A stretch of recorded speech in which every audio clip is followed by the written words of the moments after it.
أنفسنا ومن سيئات أعمالنا من يهده الله فلا مضل له ومن يضلله فلا هادي له ونشهد أن لا إله إلا الله وحده لا شريك له ونشهد أن سيدنا ومولانا محمدا عبده ورسوله أما بعد فأعوذ بالله من الشيطان الرجيم بسم الله الرحمن الرحيم أولم ير الإنسان أنا خلقناه من نطفة أولم ير الإنسان أنا خلقناه من نطفة فإذا هو خصيم مبين وقال النبي صلى الله عليه وسلم إنكم ستلقون بعدي أثرا فاصبروا حتى تلقوني على الحوض وفي رواية إنها ستكون بعدي أثرة وأمورا تنكرونها قالوا يا رسول الله كيف تأمر من أدرك ذلك منا قال تؤدون الحق الذي عليكم وتسألون الله الذي لكم او کما قال علیہ الصلاۃ والسلام۔ میرے محترم بھائیو بزرگوں، آج کل حقوق، رائٹس، اس کا بڑا چرچا ہے، ہر طرف سے آوازیں بلند ہو رہی ہیں۔ خواتین کے حقوق، مزدوروں کے حقوق، فلاں کے حقوق، فلاں کے حقوق، اور حقوق کے مطالبے ہو رہے ہیں، اور آپ نے دیکھا ان مطالبوں کے نتیجے، وہ مطالبے کیسے ہیں، اور ان مطالبوں کے نتیجے کے اندر جو افراتفری ہے۔ تو یہ آج کل کیا کہ کافی عرصے سے حقوق کے مطالبے، حقوق انسانی حقوق اور فلاں کے حقوق، لیبر کے حقوق،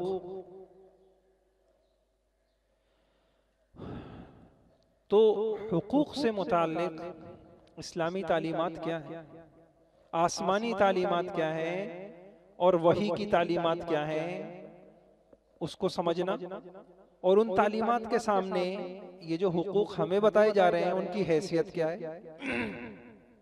یہ جو خود ساختہ حقوق ہیں، انسان کی عقلوں کے بنائے ہوئے حقوق، بلکہ اب جرت یہاں تک بڑھ گئی، ہمت یہاں تک بڑھ گئی کہ یہ جو انسان کے عقلوں کے خود ساختہ بنائے ہوئے حقوق ہیں، اگر ان کا تعارض ہو جائے، ٹکراؤ ہو جائے اسلامی تعلیمات سے اور آسمانی تعلیمات سے، تو کیا کہتے ہیں؟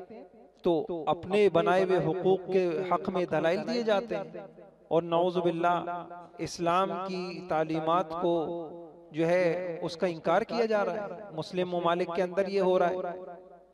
تو اور اس سے بھی عجیب بات یہ ہے کہ اول تو مسلمان کو جس جرت کے ساتھ، جس ہمت کے ساتھ اسلامی تعلیمات کو پیش کرنا چاہیے، مغرب کی تعلیمات پیش کی جا رہی ہیں بڑی ڈنکی کی چوٹ پر، واہیات قسم کی اور بیہودہ قسم کی تعلیمات، اور بیہودہ قسم کے ان کو حقوق کا نام دے کر اور بڑی جرت کے ساتھ جو ہے اس کو پیش کیا جا رہا ہے، اور اس کے مقابلے میں اسلام کی تعلیمات کو اپنے ہی اس جرت اور ہمت کے ساتھ نہیں پیش کر پا رہے، اور ہچکچا رہے ہیں اور شرما رہے ہیں اور تعویلیں کر رہے ہیں۔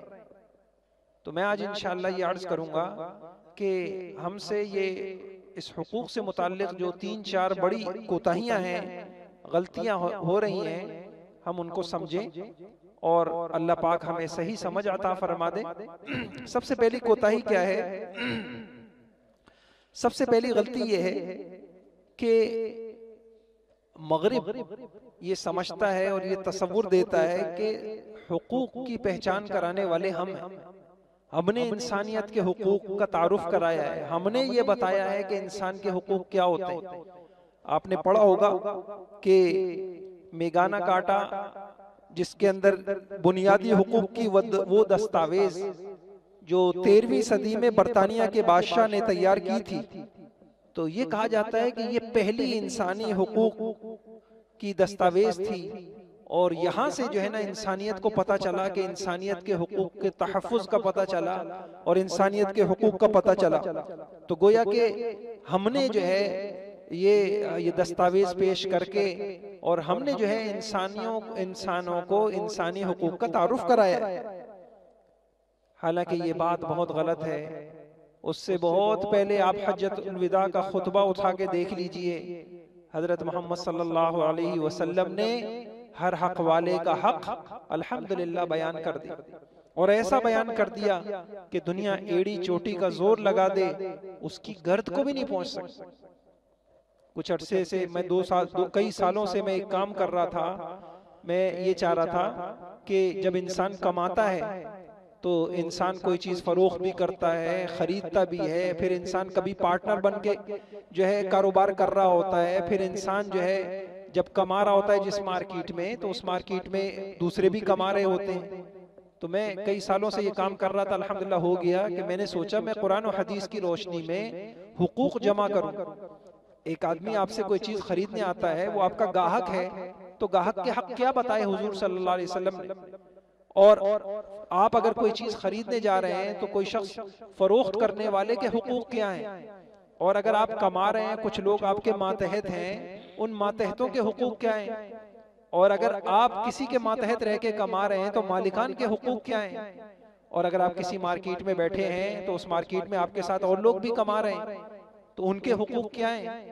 اور پھر عین جس وقت میں آپ کما رہے ہیں تو آپ کسی کے باپ بھی ہیں، آپ کسی کے بیٹے بھی ہیں، آپ کسی کے شوہر بھی ہیں، تو ان کے حقوق کیا ہیں، حتیٰ کہ آپ کی اپنی ذات کے کیا حق ہیں. تو الحمدللہ 600 صفحوں کے قریب الحمدللہ وہ کتاب تیار ہوئی، اور اللہ نے چاہا اللہ پاک اس کو شرف قبولیت سے نواز دے. آپ حیران رہ جائیں گے کہ اللہ کی قسم معاشرے کے سدھار کے لیے حضرت محمد صلی اللہ علیہ وسلم نے جو جس کا حق بتا دیا اس سے بہتر دنیا کے سارے فلسفی جمع ہو جائیں، دنیا کے سارے عقلاء، اذکیاء، حکماء جمع ہو جائیں، سائنسدان جمع ہو جائیں، محمد رسول اللہ نے جو بتا دیا اس کی گرد کو بھی نہیں پہنچ سکتا. آج یعنی کئی مرتبہ ایسا ہوتا ہے، آپ نے دیکھ لیا کہ صحت کے نام پر جو ہے وہ صحت کے لیے جو ہے قوانین بنائے جاتے ہیں، دوائیں تجویز کی جاتی ہیں، ریسرچیں ہوتی ہیں. اس سب کو کرنے کے بعد سال کے بعد جب یہ پہنچتے ہیں تو وہاں ایک سنت پہلے سے کھڑی ہوتی ہے. ایک سنت یہ بتا رہی ہوتی ہے، اب آپ دیکھیں کرونا وائرس ہو گیا، کیا کر لو جی، سجدہ کر لو، وضو کر لو. تو حضور نے تو بہت پہلے اس سے پہلے بتا دیا. روایتوں کے اندر یہاں تک آتا ہے کہ انسان رات گزارتا ہے تو شیطان اس کی ناک میں اثرات ڈالتا ہے، اس کی ناک میں رات گزارتا ہے. حضور نے بہت پہلے، بلکہ حدیثوں میں ملتا ہے، اس لیے صبح اٹھتے وقت انسان کو وضو میں اچھی طرح ناک میں پانی ڈالنا چاہیے. تو محمد الرسول اللہ صلی اللہ علیہ وسلم جو بتا کے گئے، میرے بھائیوں اس سے بہتر اللہ کی قسم کوئی بتا نہیں سکتا، اور جتنا بتا کے گئے اتنا کوئی بتا نہیں سکتا. تو ہمیں مسلمانوں کو کیا ضرورت ہے کہ کسی اور کے آگے جو ہے وہ دامن پھیلا کر کسی اور سے سیکھنے کی کیا ضرورت ہے. تو میں نے عرض کیا کہ پہلی جو کوتاہی ہے اور غلط فہمی ہے کہ مغرب وہ حقوق کا علم بردار بن کر یہ برابر کراتا ہے، یہ سمجھاتا ہے کہ انسانی حقوق تو ہم نے بتائے ہیں. انسانیت تو بہت جہالت میں تھی اور انسانیت تو بہت قسمہ پرسی میں تھی، انسانیت کا تحفظ ہم نے کیا. تو میں نے عرض کیا کہ محمد رسول اللہ نے اس سے بہت پہلے حجۃ الوداع کے اندر اس کے اوپر پوری کتابیں لکھی گئی ہیں کہ حضور صلی اللہ علیہ وسلم نے جو حق بتائے. بخاری شریف کی روایت ہے، حضرت ابو الدرداء جب حضور صلی اللہ علیہ وسلم ہجرت کر کے مدینہ منورہ تشریف لے گئے تو وہاں پر حضور صلی اللہ علیہ وسلم نے بھائی چارہ قائم کیا. حضرت سلمان فارسی رضی اللہ تعالیٰ عنہ کو اور بھائی بنا دیا حضرت ابو الدرداء رضی اللہ تعالیٰ عنہ.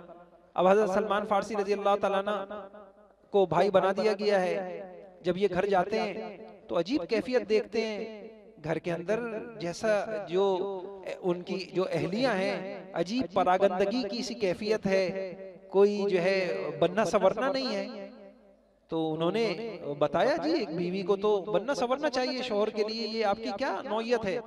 تو انہوں نے کہا تمہارے بھائی ابو الدرداء کو رغبت ہی نہیں ہے، وہ زاہد قسم کے انسان ہیں، بے رغبت قسم کے ہیں، ان کو ان چیزوں کی رغبت ہی نہیں ہے، انسان کس کے لیے سورے. وہاں تعلیم اچھی تھی، ان کو پتا تھا کہ ایک عورت کا سورنا شوہر کے لیے ہوتا ہے، ایک عورت کا سورنا ساری انسانیت کے لیے نہیں ہوتا۔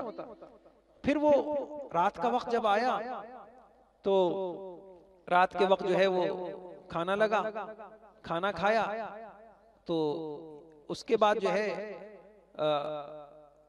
حضرت ابو الدرداء رضی اللہ تعالیٰ عنہ وہ اٹھے اور نماز کے لیے کھڑے ہونے لگے۔ حضرت سلمان فارسی رضی اللہ تعالیٰ نے ان کو بٹھا دیا، بھئی کہاں جا رہے ہو؟ تو کہنے لگے کہ عبادت کے لیے۔ کہا سو جاؤ، چونکہ بڑا بھائی بنایا تھا، بڑے بھائی کی ماننے ہیں، سلا دیا ان کو۔ بہت پریشان تو ہوئے، یہ کیا ہو رہا ہے، اپنی آزادی سے میں اپنے گھر میں زندگی نہیں گزار رہا۔ اس کے بعد جو ہے وہ رات کا ایک پہر ہوا، پھر اٹھ گئے۔ انہوں نے کہا کہاں جا رہے ہو؟ کہا عبادت کرنے۔ کہا سو جاؤ، پھر سلا دیا۔ پھر اٹھنے لگے، پھر سلا دیا۔ آخر پہر آیا، کہا اب اٹھو اور پڑھو اللہ کے آگے اور مانگو اللہ سے، اور یہ کہہ دیا اس سے بہتر حقوق اللہ اکبر، ان لنفسک علیک حقا ولعینک علیک حقا ولزوجک علیک حقا او کما قال، تمہارے نفس کا بھی تمہارے اوپر حق ہے، تمہاری بیوی کا بھی تمہارے اوپر حق ہے، حتیٰ کہ تمہاری آنکھوں کا بھی تمہارے اوپر حق ہے، وقت پر سونا، وقت پر اٹھنا، اپنی نیند کو پورا کرنا، اور تمہاری بیوی کا بھی تمہارے اوپر حق ہے، یہ بتا دیا۔ اب یہ تو عابد قسم کے، زاہد قسم کے انسان تھے، بڑا پریشان ہوئے کہ یہ کیا ہے۔ صبح کو حضور صلی اللہ علیہ وسلم کے پاس گئے، آپ صلی اللہ علیہ وسلم نے تصدیق کی مہر لگا دی کہ سلمان نے صحیح کہا، نفس کا بھی حق ہے، بیوی کا بھی حق ہے، بچوں کا بھی حق ہے۔ تو اس سے پہلے یہ کیا ہم کو بتائیں گے؟ حضرت محمد صلی اللہ علیہ وسلم نے اس سے بہت پہلے ہم کو بہت اچھی طریقے سے ہر ایک کا حق بیان کر کے بتا دیا کہ کس کا کیا حق ہے۔ اگر اس کو بیان کیا جائے تو آپ یقین جانیے کہ پورا سال مجھے لگ جائے گا۔ اگر صرف ایک شعبے کو لے لیں، کمانے میں، خرچ کرنے میں کس کے کیا حق ہیں، تو شاید مجھے پورا سال لگ جائے۔ جمعوں کے اندر کیسے وضاحت کے ساتھ، کتنے اچھے اور عمدہ طریقے سے حضرت محمد صلی اللہ علیہ وسلم نے ان حقوق کو بتا دیا۔ اس کے بعد دوسری بات یہ ہے جو ہم سے ایک بہت بڑی غلط فہمی ہو رہی ہے کہ انسانی حقوق کا تعین اور اس کے دائرہ کار، اس کا جو تعین ہے، اس کا معیار کیا ہونا چاہیے۔ بہت غور سے سنیے گا اس بات کو۔ مغرب کا معیار کیا ہے، مسلمانوں کے لیے معیار کیا ہے، اور دونوں کو آپ خود تول لیجئے گا اور اندازہ کر لیجئے گا کہ ان کا معیار کس درجے کا ہے اور ہمارا معیار کیا ہے۔ تو دیکھیے، مغرب جب حقوق متعین کرتا ہے تو اس کا معیار سوسائٹی کے مفاد ہیں، اور اسلام جب حق متعین کرتا ہے تو اس کا مدار سوسائٹی یا کسی اسلام کا مدار وحی الہی ہے۔ مغرب کیا دیکھتا ہے کہ سوسائٹی کیا چاہ رہی ہے۔ میں نے پچھلے جمعے آپ سے عرض کیا تھا، حتیٰ کہ سوسائٹی اگر زنا چاہنے لگ جائے تو وہ زنا کو حق بتا دیتا ہے۔ اگر سوسائٹی ایسی گندی اور غلیظ ہو جائے کہ سوسائٹی جو ہے وہ یہ چاہنے لگ جائے کہ مرد کی مرد سے شادی ہو، تو مغرب ایسا کم عقل ہے کہ مغرب یہ قانون بنا دے گا کہ جی مرد کی مرد سے شادی ہو سکتی ہے۔ میں نے آپ کو پچھلے جمعے بتایا کہ ان کے چرچ اور ان کی اسمبلیوں کے اندر یہ قانون پاس ہو چکے ہیں۔ تو یہ بہت اہمیت سے سمجھنا ہے کہ مغرب جو حقوق کا تعارف کراتا ہے، حقوق کا تعین کرتا ہے، کسی چیز کا حق بتاتا ہے، تو اس کے بعد پیمانہ کیا ہے؟ جو سب چاہیں۔ لوگ کیا چاہ رہے ہیں؟ لوگ غلط چاہیں، لوگ صحیح چاہیں، لوگ برا چاہیں، لوگ گندگی چاہیں۔ گندگی چاہیں گے، مغرب کہہ دے گا یہی آپ کا حق ہے۔ اور اسلام جب حق بتاتا ہے میرے بھائیوں، اسلام، اللہ اکبر، اسلام کا مدار وحی الہی پر ہے۔ ہم سمجھیں اس چیز، وحی الہی پر ہے، آسمانی وحی پر ہے، اللہ کے علم پر ہے۔ اللہ بتاتے ہیں کس کا کیا حق ہے۔ بلکہ میں آپ کو عجیب بات بتاؤں، دنیا کا جو سارا علم ہے وہ کیا بتاتا ہے؟ دنیا کا سارا علم صرف یہ بتاتا ہے کس چیز کی کیا خاصیت ہے، کس چیز کی کیا تاثیر ہے۔ لوہے میں کیا ہے، پیٹرول میں کیا ہے، گیس میں کیا ہے، اور ستاروں میں کیا ہے، سیاروں کے اندر کیا ہے، بہت بتائیں گے۔ تو آپ کو یہ بتائیں گے جو پیدا کی ہوئی چیزیں ہیں ان کی تاثیریں کیا ہیں۔ یہ کام انبیاء کا ہوتا ہے کہ انبیاء بتاتے ہیں کہ لوگوں کس کا کیا حق ہے۔ پوری اسلامی تعلیمات کا خلاصہ یہ ہے، اللہ کے حق کو پہچانو، اللہ کی مخلوق کے حق کو پہچانو۔ یہ پورا اسلام میں نے آپ کے سامنے رکھ دیا۔ اور اللہ کو پتا تھا کہ دیکھو چیزوں میں جو تاثیریں ہیں یہ کوئی بڑا علم نہیں ہے، جس کو سائنس کو ایک ہوا بنا دیا، یہ کوئی بڑا علم نہیں ہے۔ اس کے لیے میں نے تم کو عقل دی ہے، تجربے کر لینا، خود ہی نکال لینا یہ علم۔ یہ علم تم خود نکال لینا، جتنی محنت کرو گے میں تم کو دے دوں گا۔ لہٰذا آپ دیکھیں کہ تجربے ہو رہے ہیں، تحقیقات ہو رہی ہیں، علم کھلتا چلا جا رہا ہے۔ لیکن میرے بھائیوں، کس کا کیا حق ہے یہ عقل سے نہیں بات پتہ چل سکتی، یہ عقل کا کام ہی نہیں ہے۔ عقل میں اللہ نے اتنی طاقت ہی نہیں رکھی ہے کہ عقل جو ہے، اسی وجہ سے آپ دیکھیں نا، ابھی آپ نے دیکھا کہ عورتوں کے حق طے ہوئے، کتنا اختلاف ہو گیا۔ عقلیں مختلف ہیں، طے ہی نہیں کر پائے جی، ایک بات پر طے ہی نہیں کر پائے کہ جی حق کیا ہے۔ یہ کام اللہ نے اپنے پاس رکھا، اس کے لیے نبی بھیجے جاتے تھے، نبی بتاتے تھے اللہ کا کیا حق ہے۔ آپ اور میں یہاں اللہ کا حق ادا کرنے بیٹھے، اس کا تعارف کس نے کرایا؟ کیا یہ بات عقل سے پہچانی جا سکتی تھی کہ اللہ کا حق ہے کہ جمعے کے دن آؤ اور اپنی دکانوں کو چھوڑ کے آؤ، اپنی ملازمت کو چھوڑ کے آؤ؟ انسان کی عقل یہ طے کر سکتی تھی؟ نہیں طے کر سکتی۔ حضرت محمد صلی اللہ علیہ وسلم کا کیا حق ہے؟ حتیٰ کہ میں عجیب بات کہوں، آپ چاہیں تو پڑھ لیجئے گا، یہ آپ کے یہاں شاید رکھی بھی ہو یہ تفسیر، نہیں رکھی تو رکھنی چاہیے۔ مولانا تقی عثمانی صاحب کا جو ترجمہ ہے، آسان ترجمہ قرآن، اس کے مقدمے میں مولانا نے ایک مثال لکھی ہے۔ حضرت نے لکھا کہ دیکھو انسانی عقل حقوق بتانے کے لیے کافی نہیں ہے۔ اس کی عجیب مثال دیکھی، مثلا کسی نے کسی آدمی کو قتل کر دیا، اور کوئی بیوی بچوں والا آدمی تھا، اس نے کسی کو جو ہے وہ قتل کر دیا۔ اب آپ عقل سے یہ طے نہیں کر سکتے، عقل سے آپ طے نہیں کر سکتے۔ کیسے؟ آپ پوچھیں کہ بھئی کیا کرنا چاہیے، اس کو بھی قتل کرنا چاہیے نہیں کرنا چاہیے؟ تو ذرا سا ان کو خاموش کرا لیں، مسجد میں بیٹھ کے کیا۔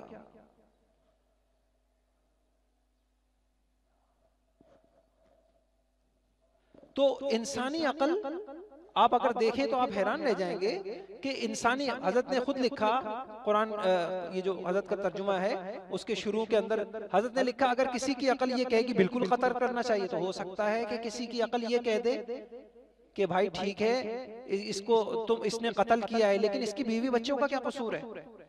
قاتل کے جو بیوی بچے ہیں ان کا کیا قصور ہے؟ تم ان کے بچوں کو کیوں یتیم کرنا چاہ رہے ہو؟ ہو سکتا ہے کسی کی عقل یہ کہہ دے۔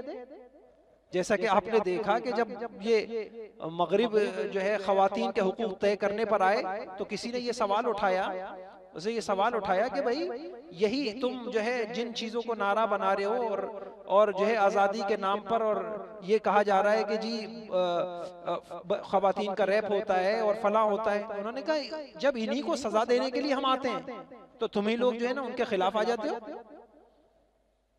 زنا کرنے والے، ریپ کرنے والوں کو جب یہ دیندار طبقہ یہ کہتا ہے کہ کھلے عام پھانسی دو ان کو اور کھلے عام ان کو سزا دو تو کہ دنیا کے لیے عبرت بن جائے، تو یہ تم ہی جو ہے ان کی طرفدار بن کے آ جاتے ہو۔ اب آپ دیکھیں یہی نہیں طے کر پا رہے کہ ایک شخص جس نے ریپ کیا ہے، زنا کیا ہے، برائی کی ہے، اس کو کھلے عام پھانسی دینا حق بنتا ہے نہیں بنتا؟ انسانی عقل یہی نہیں طے کر پا رہی ابھی تک۔ میرے بھائیو یاد رکھیے گا، یہ جتنا قرآن و حدیث ہے اس قرآن و حدیث کی تعلیمات یہ بتاتی ہیں کہ کس کا کیا حق ہے۔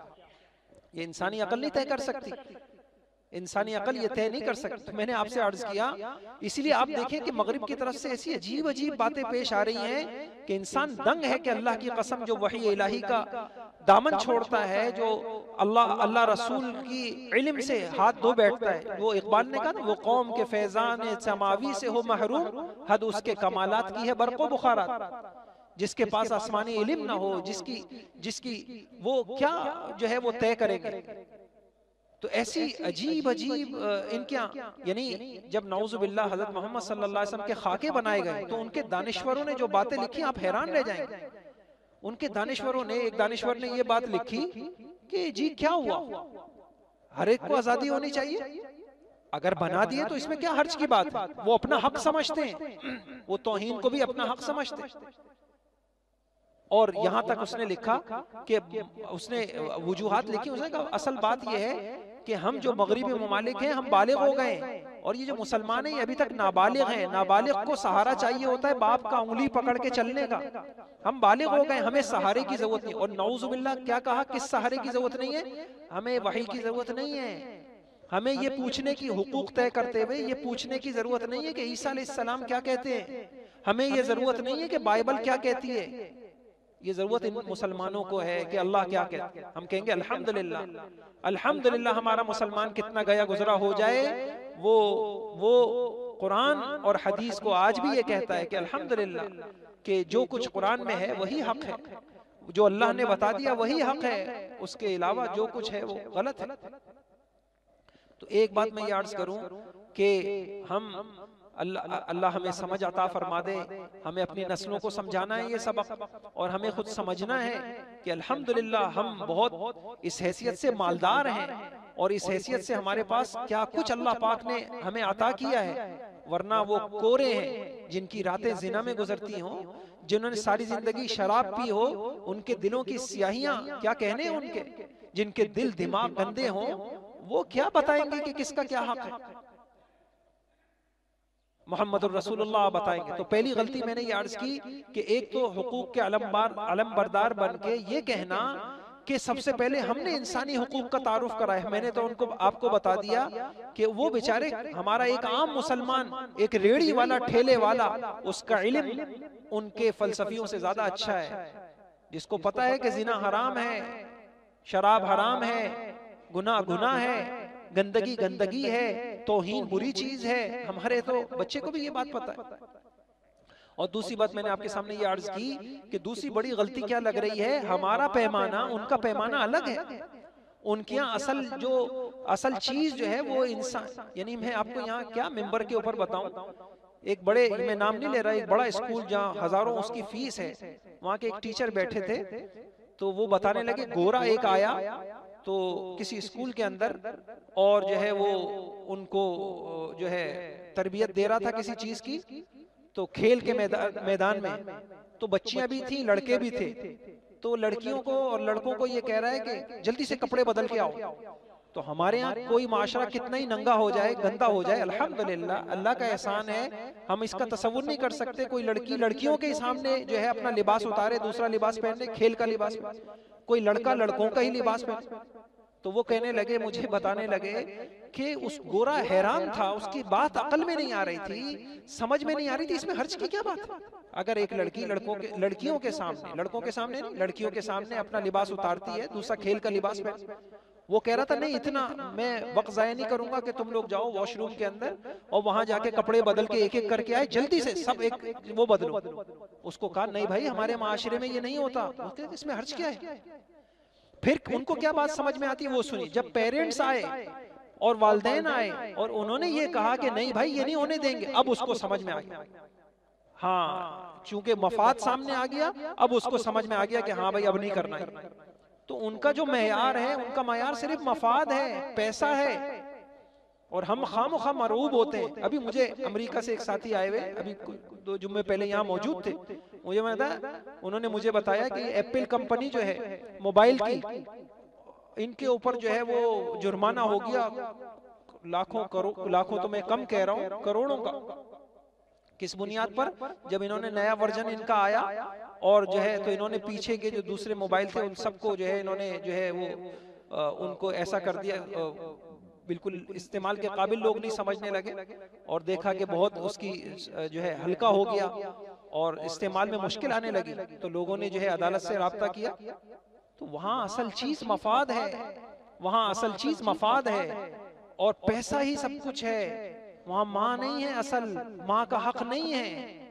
وہاں انسان کا ذاتی مفاد ہی سب کچھ ہے. وہاں چیزیں اور حقوق طے ہوتے ہیں مفاد کے نام پر, ہمارے یہاں طے ہوتی ہیں وحی الہی سے. اللہ کیا چاہتے ہیں, میرے رب کی کیا مرضی ہے, میرا رب کیا چاہتا ہے, ہمارے یہاں یہ چیزیں طے ہوتی ہیں. تو میرے بھائیوں دوسری غلطی میں نے عرض کی کہ دوسری بڑی غلطی حقوق میں یہ ہے کہ حقوق کا تعین اور کس کا کیا حق ہے, اس کا حق انسانی عقل یہ کر ہی نہیں سکتی. انسان کی عقل کے اندر اللہ نے اتنی صلاحیت ہی نہیں رکھی. انسان کی عقل ہے کیا؟ اللہ اکبر. وَمَن نُعَمِّرْهُ نُنَكِّسْهُ فِي الْخَلْقِ أَفَلَا يَعْقِلُونَ. ذرا بوڑھا ہو جائے اس کو یہ آپ دیکھیں بوڑھے کو یہ یاد نہیں رہتا کہ میں نے 2 رکعت پڑھی ہیں 3 رکعت پڑھی ہیں، کھانا کھا کے یاد نہیں رہتا، نام یاد نہیں رہتے۔ انسانی عقل ہے کیا چیز؟ پھر آپ دیکھیے انسانی جو عقل ہے، میں انشاءاللہ آگے عرض کرتا ہوں۔ تو دوسری بات میں نے آپ کو یہ بتائی، اور تیسری بات یہ ہے جو غلطی ہو رہی ہے، انسانی عقل انسانی علم باوجود ناقص ہونے کے، اور اللہ کا علم کامل ہے، انسانی عقل ناقص ہے، محدود ہے، اور انسانی عقل پہ بہت ساری چیزیں اثر انداز ہو جاتی ہیں، شہوتیں اثر انداز ہو جاتی ہیں۔ میں کچھ دنوں پہلے کام کر رہا تھا کہ رشتوں کے معیار کیا ہونے چاہیے، تو میں نے اس میں 4-5 بنیادیں اس میں لکھی کتاب میں۔ تو ایک بات یہ کہ جذباتی معیار نہیں ہونے چاہیے۔ کیا نہیں ہونے چاہیے؟ کہ محبت پہلے ہو گئی، رشتے بعد میں طے ہو رہے ہیں۔ اس کا نتیجہ کیا نکلتا ہے؟ انسان جب جذباتی ہو جاتا ہے تو اس کی عقل سلب ہو جاتی ہے۔ آپ نے دیکھا غصے کے اندر کیا ہوا جی، میں نے غصے میں طلاق دے دی۔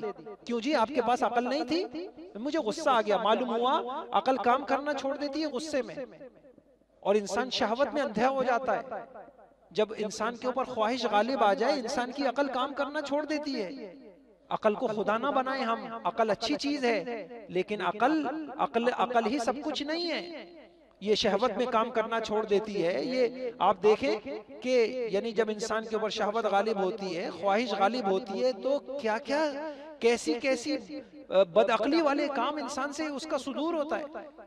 بچیاں بھاگ جاتی ہیں گھروں سے جو ہے، اور بچے جو ہے وہ کیا کچھ کر لیتے ہیں۔ کیا ہوا جی؟ اس کی عقل کے اوپر اس کی خواہش غالب آ گئی، تو اس کی عقل نے کام کرنا چھوڑ دیا۔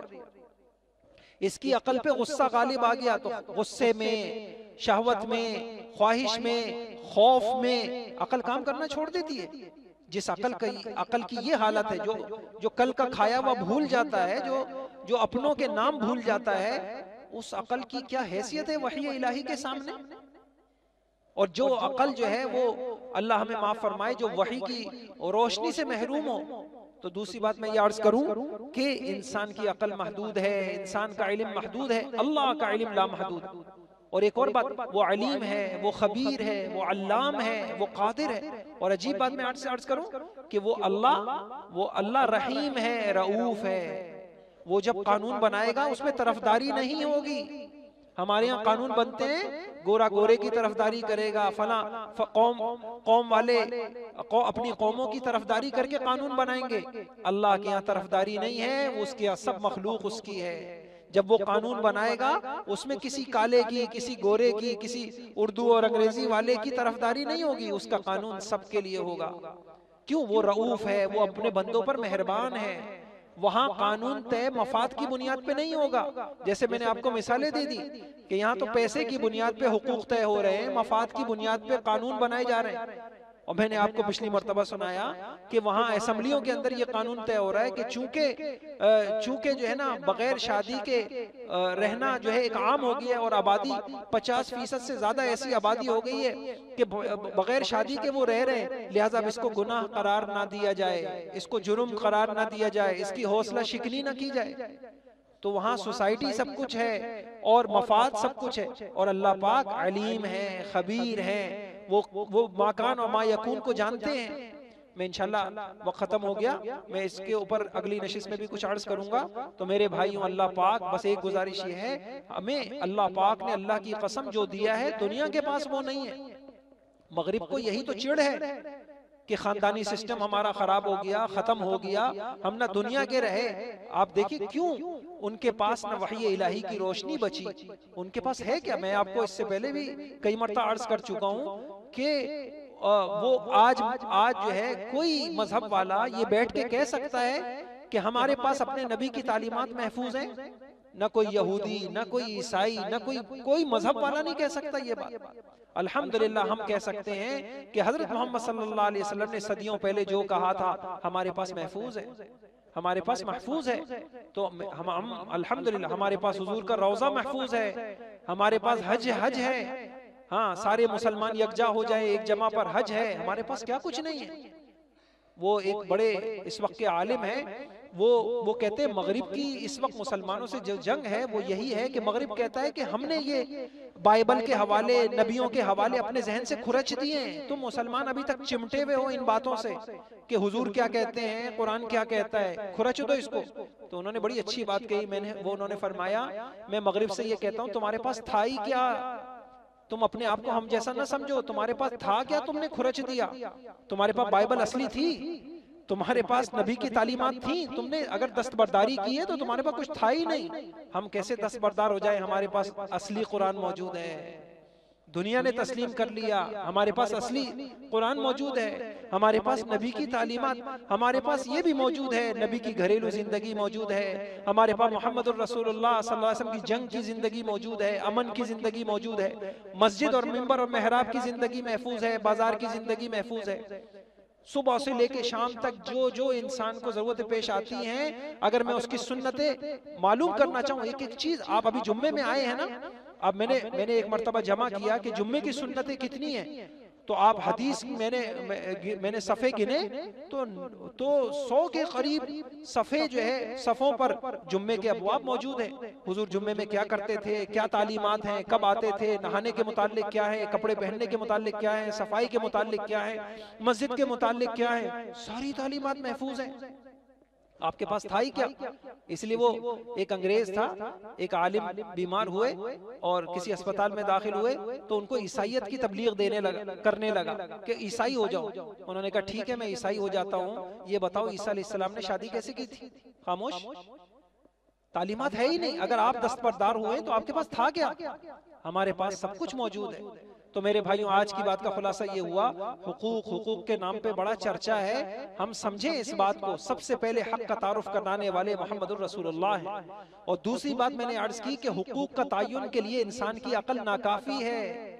انسان کی عقل حقوق کا تعین کرے گی تو وہ ہوگا جو آپ دیکھ رہے ہیں۔ پھر انسان کی عقل کہے گی کہ جس طریقے سے مرد عورت کی شادی ہوتی ہے، اب چونکہ مرد کی شادی ہونے لگ گئی ہے، میں نے آپ کو بتایا ان کی اسمبلیوں کے فیصلے ہیں کہ چونکہ مرد کی شادی ہونے لگ گئی ہے، سوسائٹی نے اس عمل کو قبول کر لیا ہے، لہٰذا یہ ایک دوسرے کے وارث بھی بنیں گے، ان کو برا بھلا بھی نہیں کہا جائے گا۔